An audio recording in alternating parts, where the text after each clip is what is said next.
Hello, here we are with an unboxing of the Sony Xperia P. This is the silver version. There is too a black version available.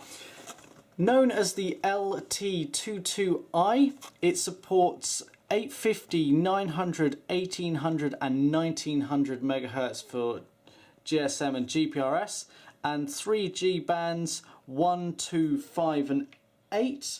But what that actually means is it supports 850, 900, 1900 and 2100 MHz for 3G. So this is the official packaging for the UK spec device, and we've got a rundown of some of the key specs on the back of the box here. So it's got white magic technology, so that's the sort of experience that you get actually on the screen with the moving graphics. We've got Bravia mobile engine technology. This is developed from Sony displays and they brought it to mobile. We've got XMOR technology for the camera, so better pictures. We've got an 8 megapixel camera. We've got a dual core processor at 1 GHz here. We've got a quarter HD resolution display, and that display is 4 inches in size, records in 1080p. We've got 3D panorama sweep technology for photos. We've got HDMI out, we've got DLNA. So all in all, this is a pretty well spec'd device and is the sort of baby brother, if you like, to the Sony Xperia S, and is designed to be a little bit more cost effective.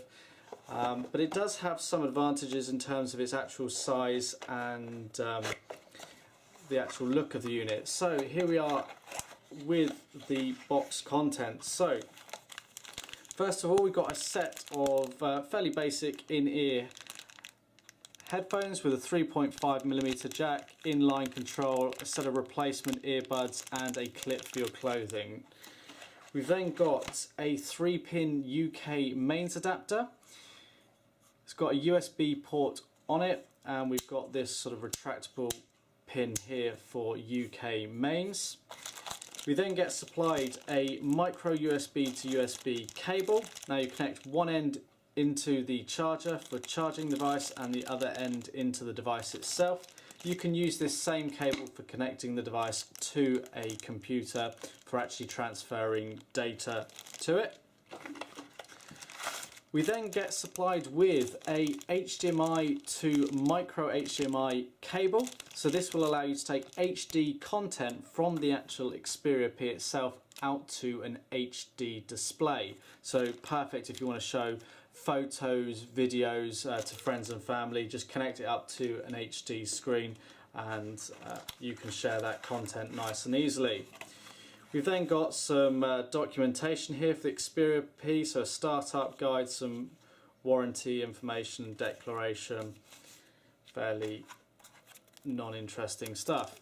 We've then got a screen protector with screen cleaning cloth and applicator card.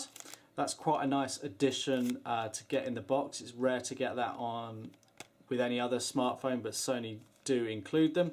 They do also have one already applied to the device itself, so an added benefit there.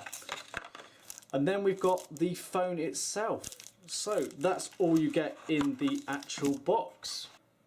Okay, so taking a look at the device itself, here it is. This is the Xperia P in silver. Like I say, you can get it in black as well. Now before we run down all the specs on this device, I'm just going to bring in the Sony Xperia S, and this is the big brother to the Xperia P, to just give you an idea of some of the similarities and key differences. So if you put them together like that, you can see that the Xperia S is the slightly bigger device, but you can also see where there's a lot of similarities in the design and form factor. So we've got a 4-inch screen on the Xperia P and a 4.3 on the Xperia S. We've got 16 gig of memory on the P, 32 on the Xperia S. We've still got this transparent bar down here that illuminates. Materials are very similar. Don't quote me on this, but the Xperia P actually feels a little bit more premium, a little bit less plasticky. We've got a similar sort of design on the back here with the Sony mobile logo as well. One of the key differences, which I think is quite important for a lot of people, is the location of the power button. We've got the power button actually on this side of the Xperia P rather than the top on the Xperia S. Now, it's not to everyone's taste, but quite a lot of people like the power button on the side. They find it a little bit easier to access. And another thing for me personally is on the Xperia P, there's no covers over the micro USB or HDMI connection where there are on the Xperia S.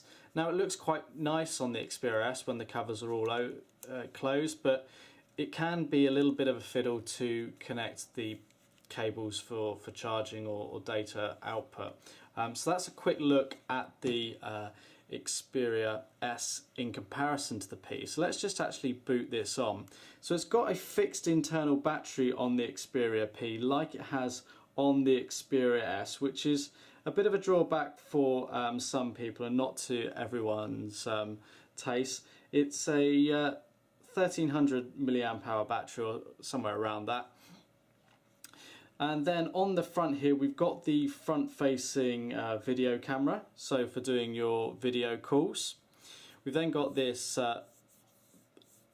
clear bar, which illuminates when in use, and this is where the antenna for the signal is housed.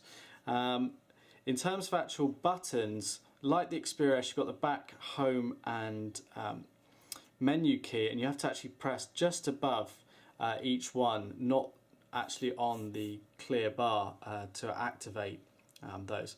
So we've got the touchscreen on the front. Then on the side of the device, we've got the micro USB connection here.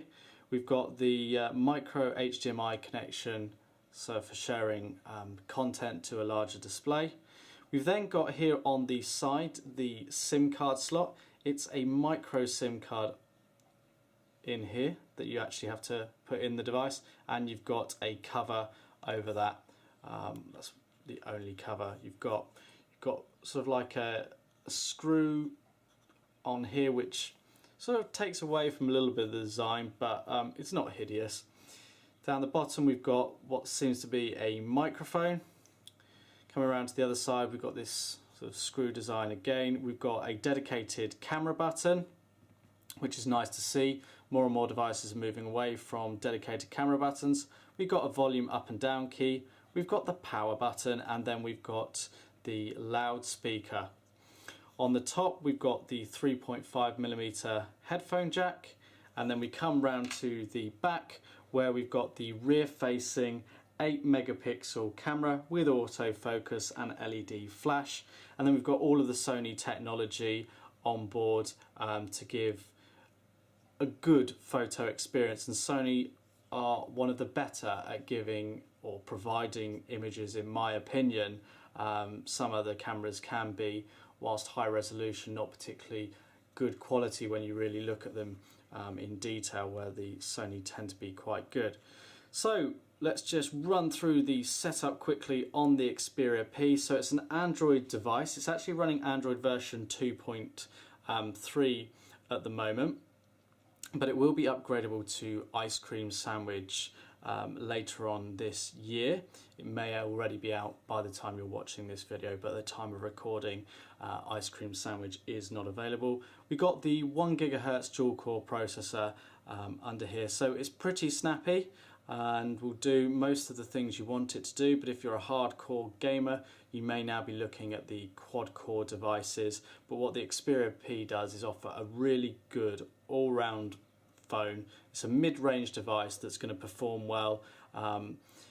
It's not going to cost you the earth, and you should in theory be very happy with it. So let's just go into the settings and confirm some of these details for you. So here we go, we've got the LT22i and it's running Android version 2.3.7. Let's just take a look at the language options. So it's defaulted to English, but you can select through quite an extensive list of languages. If you want to actually change the menu on your phone into one of these different languages, you can. So English may not be your default or your first language, should I say. so you can change to one of these languages here. However, English might be your first language, or you may choose one of the others, but you may also communicate in another language. You can change the writing languages, and you've got a whole list of different languages here.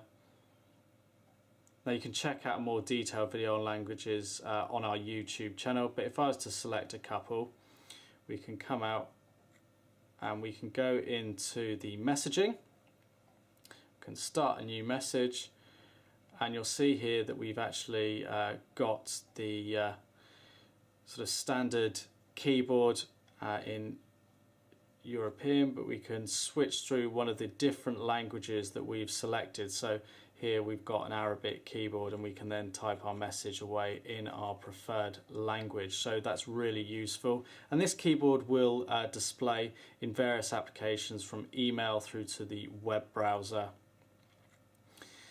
Let's just go back into the settings and show you the storage on the phone. So the way they've split the memory down, whilst there's 16 gig on board, there's only about 11 gig actually available for storage of music and things like that, and you've got 1.77 gig available for things like applications. So whilst it is 16 gig, it's not obvious through the actual settings menu. We've got Bluetooth on here, we've got Wi-Fi, we've got NFC on here as well, so you can use things such as the Sony Xperia smart tags, which are interesting accessories that allow you to automate some tasks on your device. So connected up to the wireless network, let's just go into the web browser and navigate to a web page. So connecting over Wi-Fi here. Now it's defaulted to the mobile site for the BBC, but I've gone into landscape mode. I can operate in portrait mode if I choose, and I can flick it around pretty much whichever way I like, with the exception of that. And then you can view the web page as you choose. So let's go to the desktop site to give you an idea of the experience, and let's just go on to a news article. So the pages will render as best they can for the mobile device, so it's brought in the whole page, but you can double tap in and it'll zoom into the text and render it for viewing actually on the phone in an ideal way like that. So we've looked at the messaging, let's look at the phone. You've got the sort of standard dialer there. It's got the Sony customization on here. We've got the media options, we've got an FM radio. Let's just go and take a look at the camera application on the Xperia. So here we are with the 8 megapixel camera. We can flick between video and still images like so. And then the icon here will change whether we're recording video or still images. We've then got some options to change some of the settings, so we can flick to the front facing camera and record video, or we can pop back to the rear facing camera. We've got scene modes, we've got exposure, we've got the option for the video light to be on or off. If we go to the camera, we've got more scene modes, so we can flick then to the front facing camera. We've got this panorama and then this 3D option as well, which is a nice feature for those who've got 3D tellies. We've got the ability to switch on or off the flash, and then we've got some more settings by actually pressing the menu button. So it's not the most extensive range of options on the Xperia P for the camera, but it's got everything you need to, and there's so many add-on apps that you can now get that expand the capabilities further, so for additional things like effects, if you're into that sort of thing and customizing your photos further. So there's a lot of pre-installed applications, as you'd come to expect, on the Xperia P. So all the Google services, from Gmail to Google Talk to navigation, because this has got GPS on board. But you've got Facebook pre-installed on here. You've got some Sony services like Music Unlimited and Video Unlimited to access that sort of content. You've got Track ID, which is Sony's answer to Soundhorn or Shazam. Google Search, you've got Google Plus installed on here as well. So there's quite a few bits and pieces to get us going. We've got additional things such as Liveware Manager, which is good for managing accessories that we may connect. We've got a barcode reader with Neo Reader there. We've got Tags application, Astro File Manager as well. So quite a few nice things here. Let's actually just go and take a look at some video playback. So we're going into the YouTube application here. We're just connecting over the wireless, and let's just take a video here. Here we are with a side-by-side comparison of the LG Optimus 4X HD against the HTC. So there's the playback on screen, it's quite good. Two white models of each device here. We can increase the volume. Very similar devices, both quad-core phones. The 1X. Now the speaker is here on the side, and you can sort of get that impression when you're actually holding it. It sounds a little bit like it's focused to the right. I mean, it's being picky. It's not ideal, but it would have been nice to see another speaker on the other side to give more of a stereo effect. But the sound quality is quite good. It's not tinny like some devices can be. Just coming back to the original Xperia S, this is what I use as my daily sort of phone, and I can actually say just after a short while with the Xperia P, it feels quite comfortable in hand. It doesn't feel quite as